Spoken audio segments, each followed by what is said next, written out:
Good morning, Bucknutters. Welcome to the Bucknuts Morning 5 here on Friday, November 3rd, 2023. I am Dave Biddle, very happy to be joined by Mr. Jonah Booker. A lot to get into. Let's start on the injury front for Ohio State. Ryan Day doesn't like talking about injuries, but that doesn't mean we can't talk about them. Now, he has said all week, Emeka Egbuka is coming back this week. McCord basically backed that up. Even Donovan Jackson, who's very careful with his words, when I asked him about it, said, yeah, we're getting Emeka back. So that'll be huge. Obviously, Marvin hasn't skipped a beat, but man, getting Emeka back is going to be big. And you can also use him as like a pseudo running back here and there, on jet sweeps. Not that jet sweeps have been that good this year, Jay Book, but just the impact of getting Emeka back. I think it's critical for this offense, Dave. Marvin has been outstanding in the absence of Emeka. I do believe that the offense, they've been overly reliant on Marvin in the passing attack. We haven't been getting enough from those next wave of wide receivers, Julian Fleming, Carnell Tate. There hasn't been a whole lot there. Cade Stover, he was on a hot streak before the last game where he didn't even get a target, didn't record a catch. So just getting a second weapon back, that's going to be critical because the thing that you're starting to see defenses roll their safeties over towards Marvin and saying, hey, we're going to make these other guys, these other wide receivers beat us. They haven't been able to do it consistently. Even though Marvin has been playing outstanding, I do think that this will really help the quarterbacks, really help out the offense, and it will help Kyle not have to automatically lock on his number one wide receiver. He can come off him if Marvin is double covered or if there's a safety over top. I thought Coach Day's comments about Lathan Ransom on Tuesday were very ominous. Doesn't sound season ending, but it doesn't sound like he's going to be back anytime soon. J-Buck, I just hope they have him back for the Michigan game, presuming there's going to be a Michigan game. We'll get into that later. Yeah, it doesn't look good with Ransom. When you have a non-contact injury, Dave, like that, it's typically pretty bad. It was to the point to where they have a wheelchair out there. They had him in a wheelchair trying to take him to the locker room or something. So to me, it's definitely worrisome. I thought he was playing outstanding so far this year. The thing that probably scares me to death, Dave, is with Lathan Ransom out, does that mean Cal Martinez is going to be getting more playing time? That right there, I saw Cal Martinez come into the game, I closed my eyes and said, please don't throw the ball his way because it's been an automatic chunk play. In the absence of Lathan Ransom, I thought Jordan Hancock, I thought he played really well in that role. I would like to see more of him. I don't think that Cam Martinez should be playing anywhere on the field over Jermaine Matthews. Some of those younger guys have shown to be able to step up. To me, I would look at the safety position and say, yes, that's a big hit. You do have some talented younger guys back there. And Jordan Hancock has shown that he can play at a high level. So move him into that role. Let him get all the reps until Ransom is back. That's if he comes back. In the meantime, let Jermaine Matthews continue to play that nickel role because he's played outstanding. There should be no point on this defense that Cam Martinez is getting more playing time over Jermaine Matthews. I want to get your thoughts on the running backs. As the running backs turn, there's always something going on.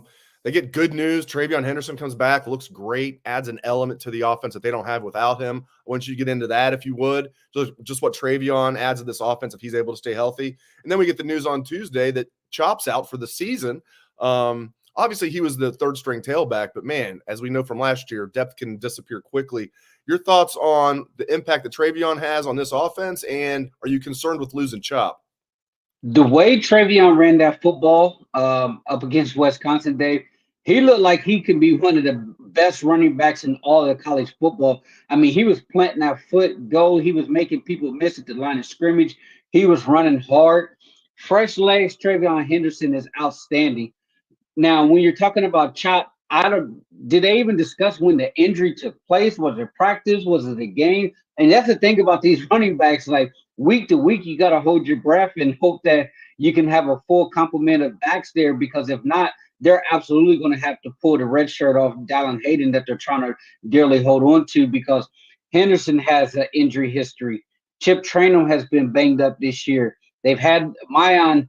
He's been in and out, in and out. He's out for good. Now you have Dallin Hayden there who's healthy. I just think that having the depth this year is critical for the running backs because they've been battling the injury bug for 2 to 3 years now. But it is a blow as far as depth. I don't think Miyan was that productive this year. He did have a couple solid games, some nice runs inside the red zone, but he wasn't your type of home run hitter that you were hoping to get out of him coming back this year.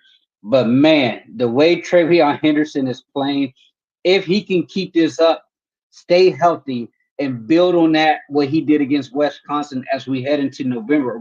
We are in November now. Now that we're in November, he can be the difference maker, the X factor, especially when you go up to Ann Arbor. Because if you're able to run the football against those guys, keep that offensive balance, and Michigan's not cheating, I do believe that Ohio State can go up there and they're going to more than be capable to hold their own. They're going to go up there and battle those boys. Speaking of it being November, here in Ohio, that means this weekend is fall back, which means from now on till we have to spring forward, the Bucknuts Morning 5 will be at 9:15 Eastern time every Friday with Mr. Jonah Booker, since he's on. They don't switch times in Arizona, so getting him up at 6:15 seems a little early.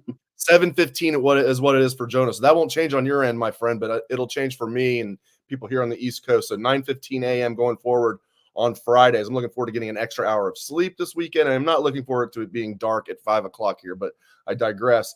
All right, let's get into Rutgers predictions. I have my score written down. You and I are always pretty close on the score predictions. I don't think we've been identical, but we're always like so close. Maybe we were identical once. I can't remember. But, okay, I have my score written down. What's your prediction for this game? Ohio State's favored by 18.5. Over-under is 42.5. I have it Ohio State 34, Rutgers 10. Where are we at, Dave? 34-6. See, we're always close, man. We're always close. That's crazy, man. 30. And you know what? I saw somebody earlier. I can't believe that. You and I are always close. 34-6. I saw you had somebody here 34-7, but I saw somebody before we even started that had the exact score that I did. Where was this at? I could go all the way back. So we had people commenting before the show even started. Okay, where's it at? There we go. There's my guy, Zachary on YouTube, 34-6. So you have the Buckeyes covering. I have the Buckeyes covering, but you have the over. I have barely the under 42.5. Yeah, I don't, man. Here's what I'll say, Jay Book. Good luck playing this against this Ohio State defense if you are a one-dimensional offense. I mean, good luck, period. But if you're a one-dimensional offense, and Rutgers has a heck of a running back. I respect that kid a lot. But, and they're a pretty good rushing offense. I think they're 39th nationally. But they're 123rd nationally in passing offense. And it's not like they face that many good passing defenses. They're 123rd nationally in passing offense. I think the Silver Bullets are going to shut them down. I'll be surprised if Rutgers scores a touchdown in this game. Only reason I give Rutgers a touchdown, Dave, is because Greg Schiano is notorious of pulling out every stop when it comes to the trick plays against Ohio State. He's going to have at least 2 to 3 up his sleeve, and they may backdoor one. But yeah, you mentioned that this Rutgers passing attack is terrible. That's going to allow the defense to really pin their ears back and shut down the rushing attack. This Ohio State defense, they're going to continue their hot streak from what I can see. But yeah, this should be a game right here, Dave. The biggest thing for me as we head into the November slate is stay healthy. Get out of this game healthy. You want all of your key players to be healthy in this game. How much will we see Kyle McCord, Devin Brown? That's to be determined. But I do think this Ohio State team, they should be able to go ahead, get up fairly sizable in that fourth quarter and start to try to get some of your backups in there. But this Rutgers team, I mean, they're not as bad as what we've typically seen from the Rutgers team. They're just, like you mentioned, they're just a one-dimensional team, but they are very well coached under Greg Schiano. This is going to be a big deal for Kyle McCord. I think probably most people listening to the show, watching the show know this, but even though he played high school football, obviously with Marvin Harrison Jr. in Philadelphia, he actually lived across the river in Jersey. And furthermore, his dad played for Rutgers. So Kyle grew up like around the Rutgers program, obviously living in Jersey. Dad played football for Rutgers. This is a big deal for Kyle. And I've been a little down on Kyle lately, but one thing about this kid, I had a source tell me, one thing about Kyle that everybody loves is he's even keeled. The guys on the team love him. That's important. And it hasn't been bad with Kyle. There's been a lot of good. He makes throws sometimes, J-Book, and I'm like, that looks like an NFL throw. And then he's so frustrating at times. But Yeah, hopefully he I can was. go in. This is a tough Yeah, Rutgers defense. Hopefully I he can was. go in and show out tomorrow. I will say this about Kyle. It's not so. I mean, I'm looking at it as it's not so much about the nostalgia, like your father played there, you grew up there. But to me, I need to see Kyle start building off momentum here, Dave, as we get ready to gear up for Michigan. We need to see more from Kyle. Like he looks like the same Kyle that you saw week 2 or week 3. That's my thing. Like right now, you would want to see him climbing that step, getting better and better and better and better to where that offense should be getting ready to hit their stride and starting to peak at the right time.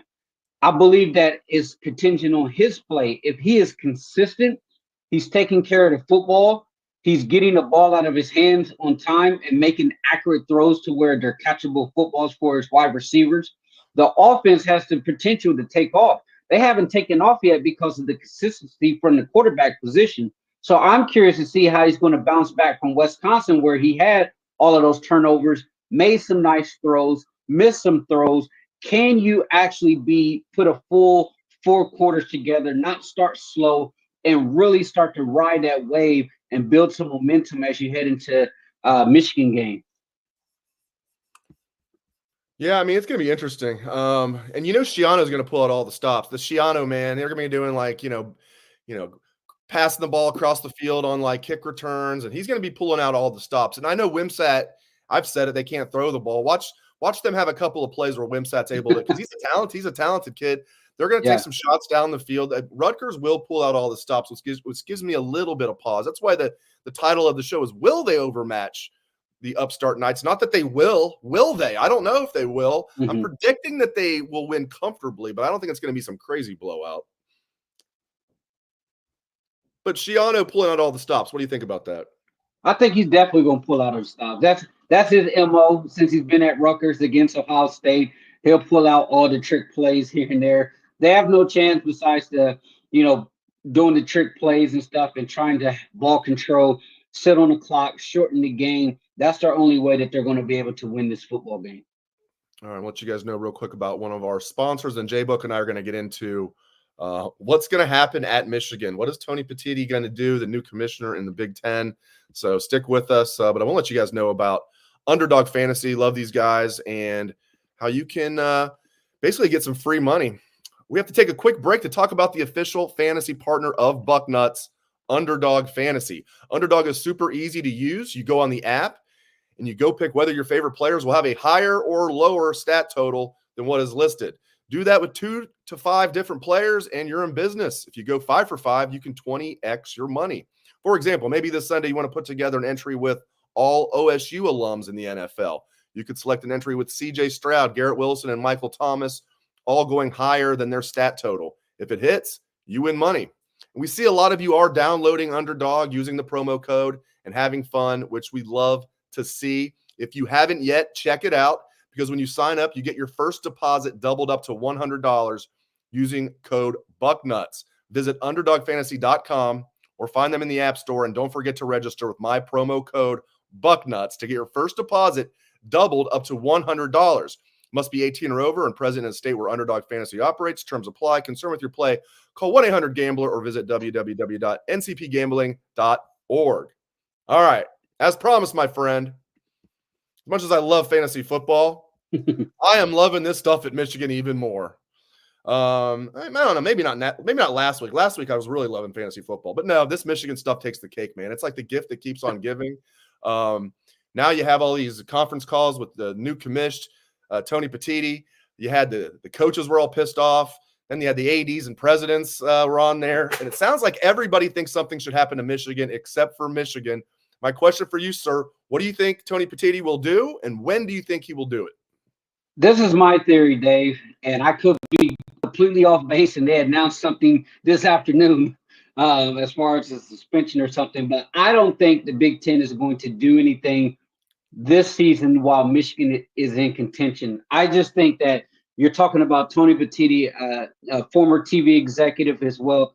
He understands the value of the Michigan brand as far as the TV ratings and potentially the money that could be made from the playoff system. You also have to look at Fox, Dave. Who is the president and CEO of Fox, which is pretty much owns the Big Ten? He's a Michigan alum. The Fox CEO and president is a Michigan alum. So yeah, Silverman. He's a Michigan guy. So I can totally see these guys trying to delay until after the season. If they were to strike on Michigan and say you're not eligible for the Big Ten championship, which in theory would then make them ineligible for the playoffs, you're talking about a $6 million to $10 million hit that the Big Ten conference will have to take. You have to ask yourself, to these athletic departments, are you willing to swallow that money if it means that Michigan is going to be ineligible for the playoffs and you're not going to be able to get that cut from their revenue? That's something that every team and conference will have to look in the mirror and say, hey, this means so much to us that we're willing to swallow that loss of potential playoff revenue if Michigan is not in there. Now, Ohio State has the opportunity to absolutely stick the stake in those guys' heart by going up there in November and taking it to them. I mean, what's the narrative going to be, Dave, if Ryan Day can go up there and beat them? You couldn't beat Ohio State without cheating. Once you guys were found to be caught cheating, Ohio State went up to your house and took it to you. On top of that, you're going to be out of contention. You have potential sanctions looming over you. You're going to lose a ton to the NFL draft. You got a brutal schedule next year. Ryan Day has a beautiful opportunity ahead of him to really take it to those guys. But I just don't have faith in the Big Ten, Dave. I don't think they have the gumps to go in there and really lay down the law like they should. Even the Purdue coach said it's been a huge competitive disadvantage. You know, they pretty much had to teach their kids a different language on the fly when it comes to terminology and signs. So yes, that is something that I do think is critical. And there's a lot of people out there, Dave, that says, oh, you can't punish the kids. You can't punish the kids. Well, these kids that benefit from the cheating. What about the kids that have missed out on opportunities? What about the kids who were trying to play fair and square on the other side of the field, and Michigan knows what's coming? What was the clip that came out yesterday? It was 2nd and 9 down in Ohio State's red zone against Michigan. They showed a clip of Connor Stein and said it's going to run right. What does Michigan do? Run pretty much a double safety blitz because they knew where the football was going. And boom, they stopped it 3rd and long when the goal line. Ohio State eventually had to settle for a field goal. But if Ohio State if they were playing it fair and square, would that happen? So to me, I personally think that he should do something, but I don't have faith that they will get it done because I look at it as monetary, that they see so much money that's involved here that they're probably going to delay. Now, here's one for you, Dave, before I let you go. What if chaos completely happens with other conferences? Ohio State and Michigan, they're sitting right there at the very end. Both teams get into the playoffs. Guess where they would match up at? The Rose Bowl. Michigan, Ohio State rematch in the Rose Bowl.